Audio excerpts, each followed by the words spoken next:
After overnighting in New Mexico, I was back on the road the next morning heading towards my main destination, southeastern Arizona. And over the next 5 days, not only was the birding incredible, but I was going to end up seeing lifers that weren't even on my radar. It's peak migration time in southeastern Arizona, so let's get right into it. Just on the other side of the pecan farm, there's a local park that is one of our favorite places to bird at. With a community-run garden, it's good vibes and good birds here at Desert Meadows Park in Green Valley. And first up this evening is one of my favorite quirky birds to try to photograph. I love these Gambel's quail as they dash from bush to bush trying to stay hidden.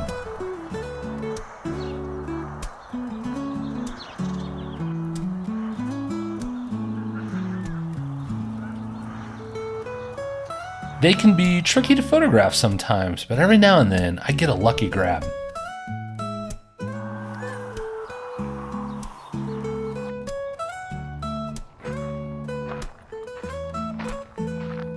One of the first places we always go to in this park is its hummingbird garden, which is usually pretty active. However, tonight it was a little slow, but this western flycatcher was holding it down there. As we walked around the rest of the park, we had some other good encounters, like with this house sparrow.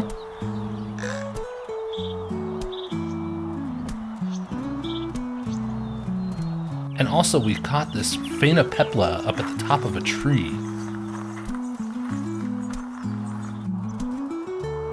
But my favorite encounter was with this pair of northern cardinals, where the male actually ended up landing in a branch right above my head, and I was able to get this awesome footage of it feeding.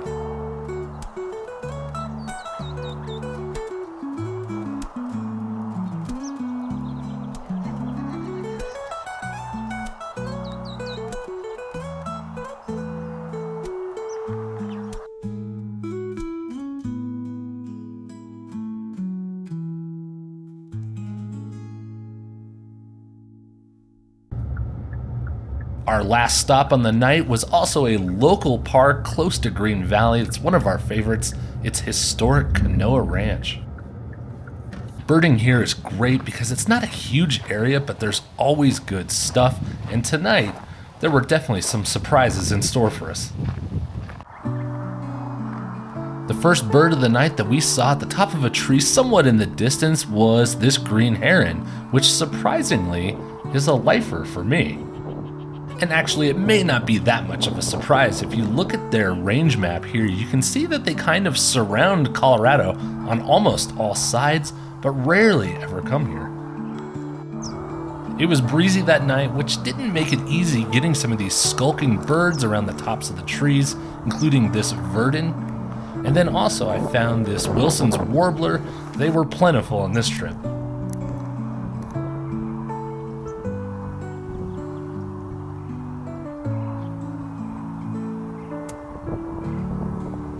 But my warbler attention was short-lived as I heard a bunch of oohs and ahs from other birders there, and what they were looking at was this.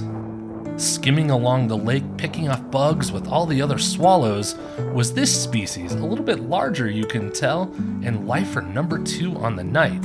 It was a lesser nighthawk.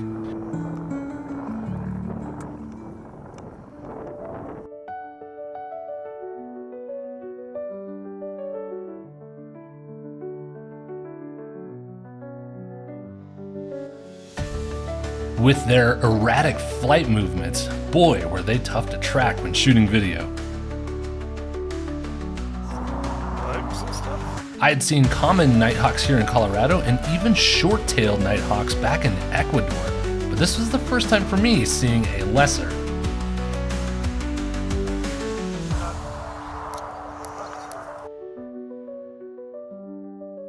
A good identifying tip to tell common from lesser on these nighthawks is that white bar at the end of the wingtip. On the lesser nighthawk, that bar will be much further out on the wing.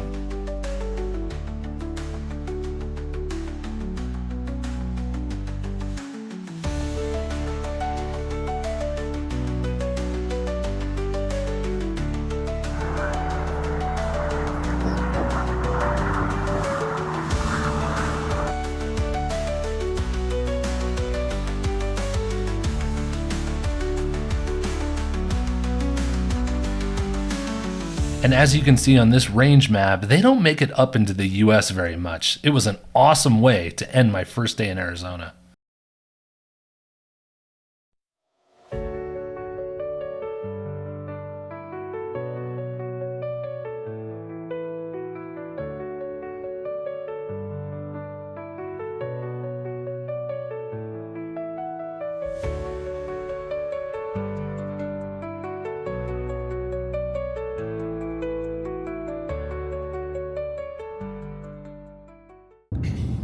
The next morning, my dad and I were back out on the road bright and early, and we were heading to the iconic Madera Canyon. And there's no better place to start than at the Santa Rita Lodge feeders.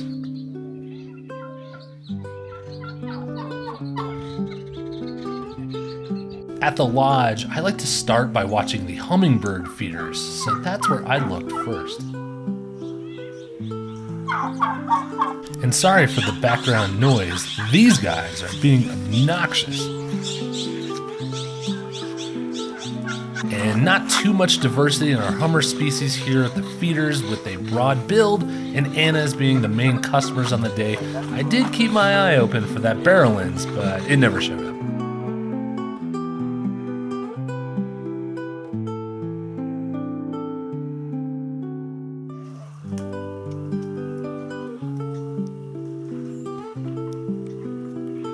Other species I focused on at the feeders were these acorn woodpeckers, which were abundant.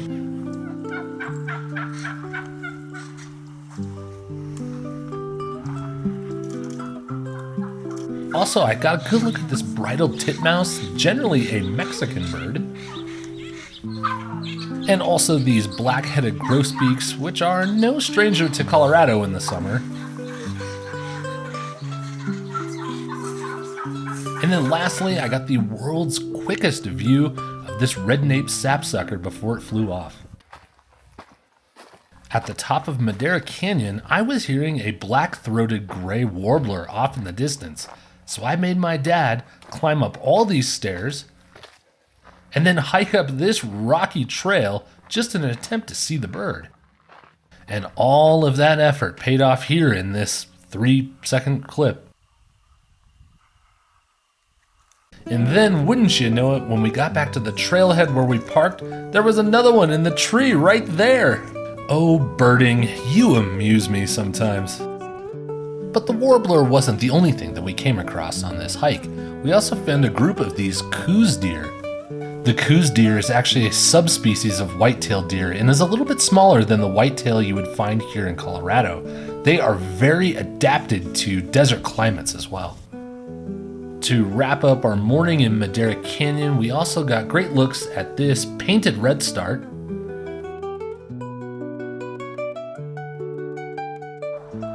and then also this hermit thrush,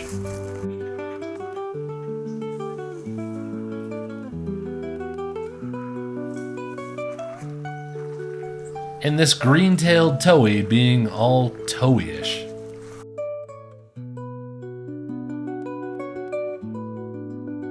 But it turned out our morning wasn't over quite yet. As we were driving home, the Arizona birding Discord started blowing up, and I couldn't believe what I was seeing. Back at Canoa Ranch, the place we were just at the night before with all the lesser nighthawks, birders were reporting a green kingfisher. We were told by other birders there that when the kingfisher did come out, its appearance was brief and fast, so that we should be ready. And they were not kidding. When the kingfisher came out, you can see in my photos, he shot across the surface of the lake like a rocket. I tracked along fairly well, keeping him in frame as he flew up to the tree and landed, where we all got another good look. Eventually, he fell back into the tree far enough that you couldn't see him anymore, but I couldn't believe that at this little local park, I had pulled off 3 incredible lifers in less than 24 hours. This trip is off to an amazing start.